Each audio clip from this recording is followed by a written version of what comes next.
سلام و خسته نباشید به تمام عزیزان. من کوروش هستم از کانال کوروش آنلاین فارکس. بریم تحلیل هفتگی اونسمون رو به روز رسانی کنیم و برای این هفته ببینیم دیدگاه ها به چه صورتی میتونیم از این بازار سود بگیریم و به چه سمت و سوی احتمالاً حرکت کنیم. خب تایم هفتگی رو به روز رسانی کنیم.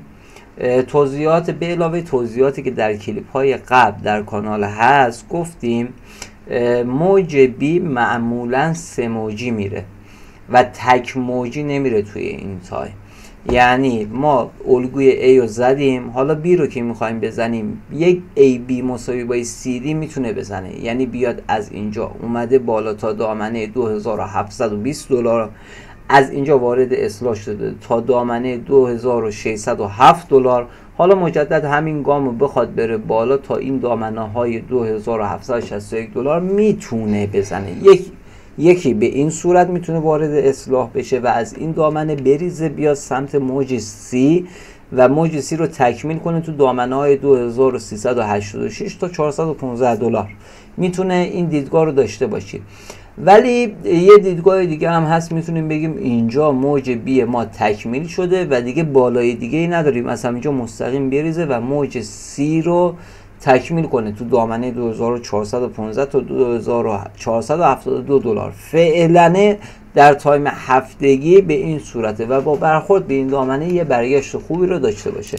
تو تایم دیلی گفتیم تا زمانی که این کادر قرمز رنگ، این حمایت شکسته نشه و کلوز زیر این دامنه نده، ما نمیتونیم بگیم یک الگوی A B مساوی با C D داریم برای تکمیل موج 4 بزرگ و این دیدگاه سه رو داشته باشیم. و یکی از دیدگاه هر وقت این دامنه شکسته شد و کلوز زیر عدد $2607 تا $2600 زده شد، اونجا میگیم خب این دیدگاه محتمل میشه و شرط اولیه ما رو داره. و یه الگوی دیگه هم گفتیم احتمال داره که این اصلاح رو به وجود بیاره و بی ما نامنظم بشه. فعلا تو بیشتر داره زمانی اصلاح میده تا قیمتی و زمانسوزی داره انجام میشه، انرژی داره جمع میکنه برای حرکت شارپ بعدی. و این الگو میتونه گارتلی باشه یا کرب.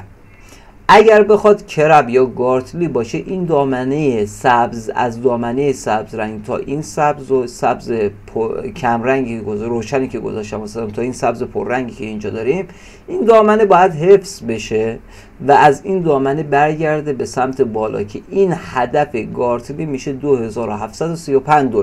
و بعد از برخورد به این دامنه بی ما کامل بشه و وارد موج C بشیم، C بزرگ. یکی این حالته.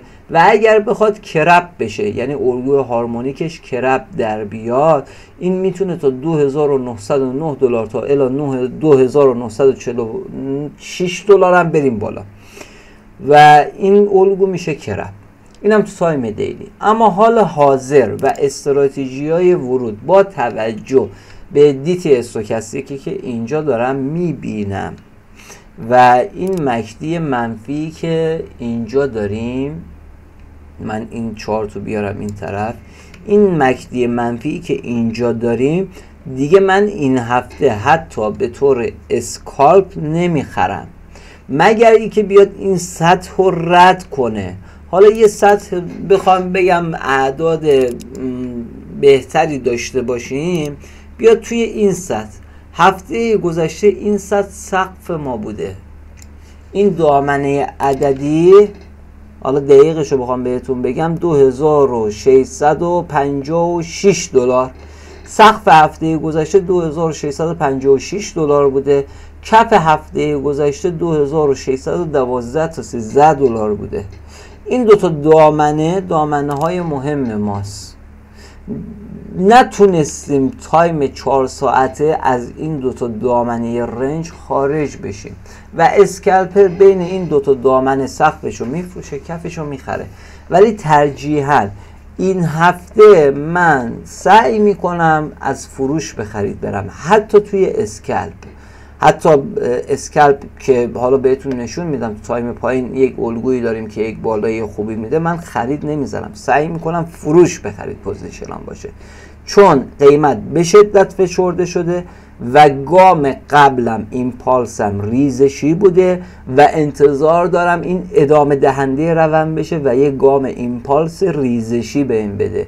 ما تو این گام کارکشن نوسانمون رو به اندازه کافی گرفتیم، چه خرید به فروش چه فروش بخرید، ولی از این به بعد دیگه من فقط از فروش بخرید میرم. دلیل این که میگم از فروش بخرید بریم سراغ تایم 4 ساعته. کف حمایتی 2607 دلار تا 5 دلار، بگو 2600 دلار شادو بزنه، ولی کلوز زیر این عدد گام اول ریزش ما شروع میشه. مقاومت پیش رو که مهمه برامون 2666 دلاره که ناگفته نمونه سقف هفته گذشته اینجاست، یعنی 2656 تا 57 دلار سقف هفته گذشته مونه.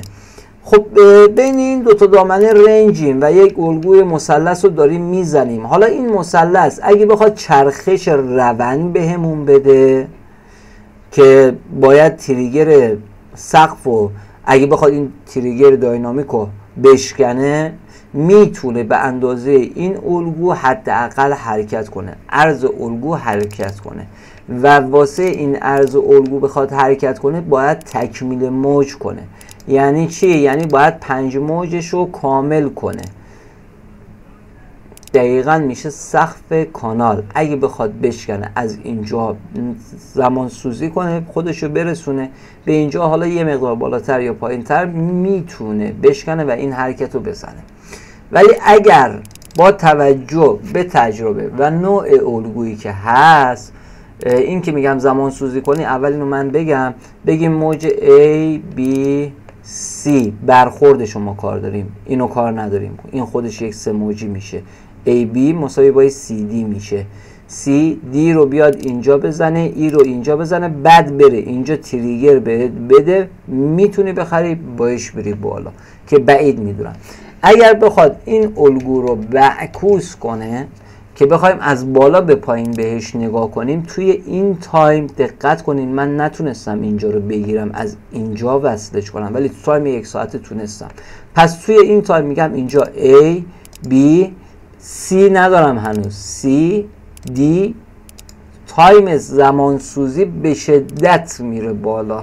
یعنی ما هم این هفته هم احتمالا رنج بزنه اگه بخواد این الگو رو بسازه، یعنی از اینجا بیاد به این برخورد کنه، باز با 3 موجی بیاد اینجا و یک موج ای بسازه و بعد به سمت پایین حرکت شارپ رو بزنه که هم میتونه به اندازه عرض الگو که اونجا عرض الگومون به این صورت میشه، عرض الگومون بیاد پایین، هم میتونه به اندازه حرکت ایمپالس قبل خودش، یعنی از اینجا تا اینجا رو کپی کنه واسهتون، بیاد این حرکت رو بزنه و برسونه خودش رو زیر عدد 2515 دلار. اینو دقت کنید لطفا. من فقط اینو توی کلیپ حالا توضیح میدم به خاطری که میخوام عکس چارت رو بذارم رو چارت نباشه. پس دقت کنید، عدد سقف ما 2657 دلار در حال حاضر، عدد کف قیمتی ما دامنه 2607 دلار امنشه، 2613 دلار دامنه کف قیمتی ماست و انتظار خودم و دلیلای خودم هم گفتم که نسبت این شیبی که من اینجا میبینم، این نسبت شیب خیلی با زاویه کم، این الگو ادامه دهنده رونده. من انتظار ریزش از این الگو رو دارم، انتظار اولی هم ریزشه، ولی تریگر ورود باید بهم بده. و در تایم 1 ساعته دقت کنید، اینجا من گفتم این دامنه رو من نتونستم بگیرم با عنوان سقف الگو. تو تایم 1 ساعته اینجا به این پیوت داده میتونم بگیرم. اگه این پیوت عمل کنه درست باشه، میتونم بگم اینجا یک الگو رو داره تکمیل میکنه. A B این بالا برخوردم اینجا C D اینجا شده موج ای خودش، یا این بالا میشه موج ای خودش. کادر زرد رنگ من اهمیت پیدا میکنه.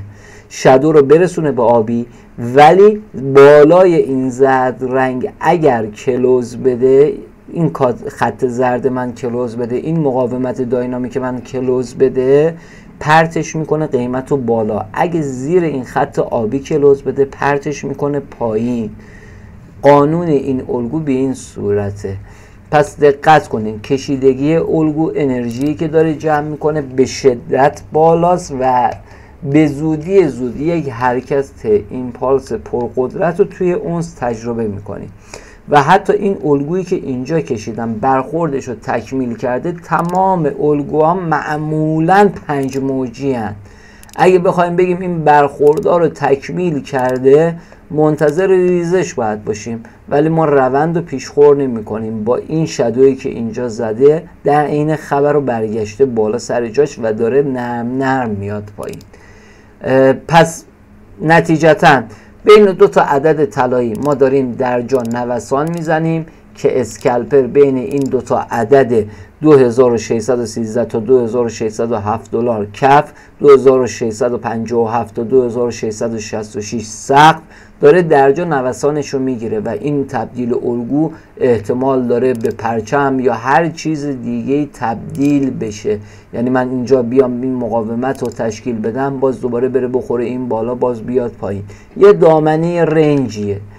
هر وقت از این دامنه چه از کف خارج بشه چه از سقف خارج بشه، به اندازه عرض الگو حرکت میکنیم. تو تایم 1 ساعته مقاومت و حمایت فعلی ما دامنه 2624 دلاره، مقاومت فعلی ما که اهمیتی رو برامون داره دامنه 2645 دلاره. موفق و پرسود و سربلند باشید. اگر مفید میدونید به اشتراک بذارید، دوستاتون رو دعوت کنید و به ما انگیزه بدین، لایک کنید، انگیزه رو بفرستین، انرژی رو بفرستین واسمون. موفق باشید. هر جایی که هستین تنتون سالم، لبتون خندون، جیبتون پرپول. یا حق.